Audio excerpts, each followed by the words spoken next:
Kasama ko ulit ngayong araw ang Alimatog Adventure Incorporated para sa waterfalls chasing activity namin na gaganapin dito sa Hinurangan, Lagonoy, Camarines Sur. Almost 30 minutes ang layo nito sa sentro ng Lagonoy.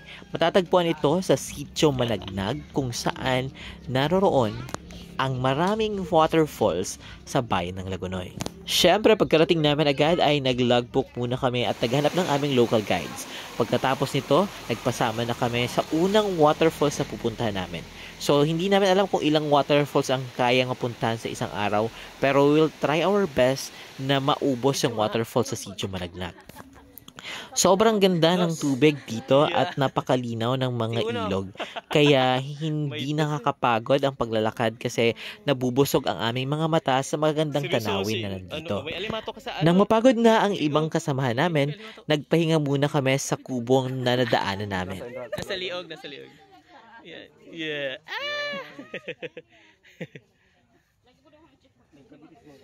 Patry mo kay Jessica, pakahiling niya daka yan. At matapos ng ilang minuto na paglalakad ay narating agad namin ang isa sa mga magandang waterfall sa bayan ng Lagonoy. Ang tinagurian nilang Gadangapo Falls.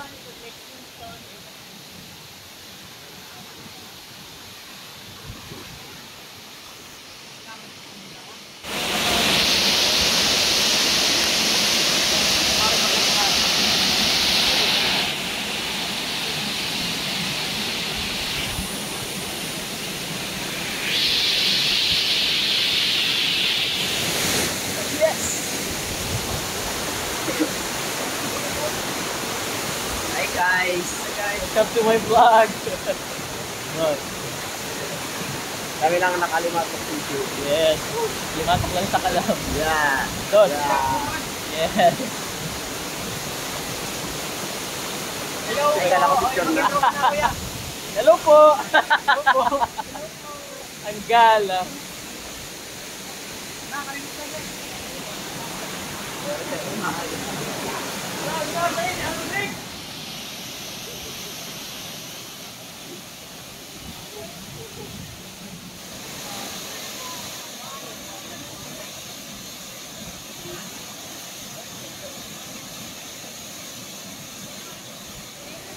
Yay!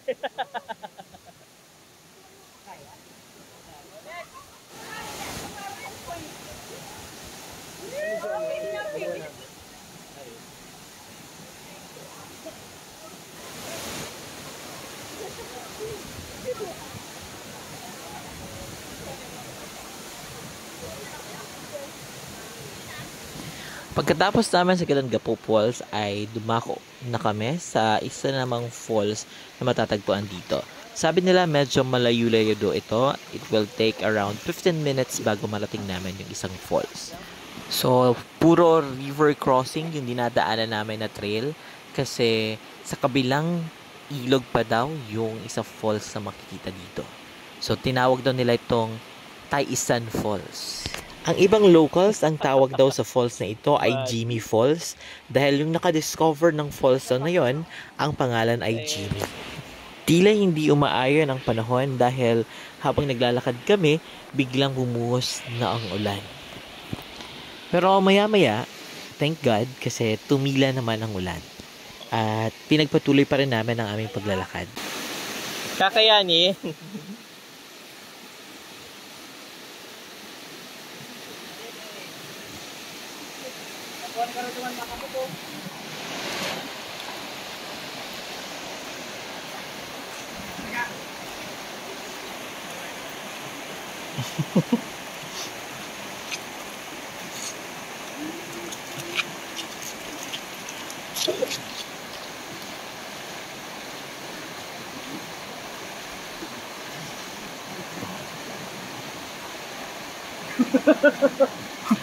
Ngira-ngira tayo.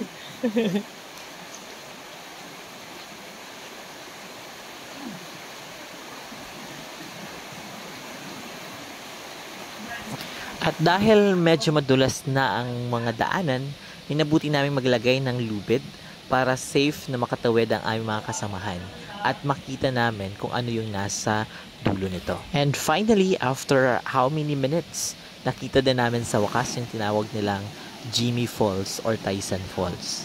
Hindi lang ito isang layer of waterfalls, kundi marami pa tong layers na makikita sa itaas.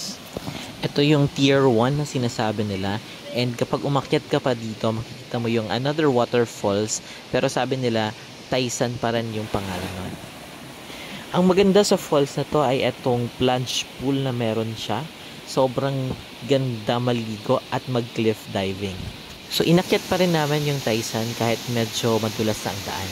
So eto na yung tuktok or dulo nung falls na meron sila.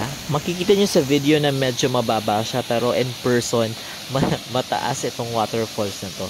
And maganda din paliguan, pero unlike doon sa isa, hindi siya masyadong malalim at wala siyang plunge pool. At dahil nga hindi na maganda yung panahon at umuulan pa, para sa kaligtasan ng lahat, minabuti ng aming grupo na wag na munang ipagpatuloy ang aming pag-e-explore sa lugar. Ipagpapaliban muna namin ang iba pang waterfalls na pupuntahan dito. Picture and video yun.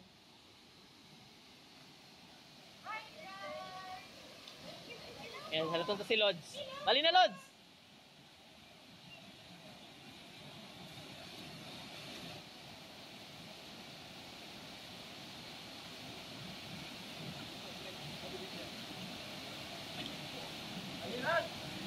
So hanggang sa muli, Partido Goers and Conetizens. Ako po ito, si David Conmonsera Trevero, at ito ang Let's Go Partido Plus.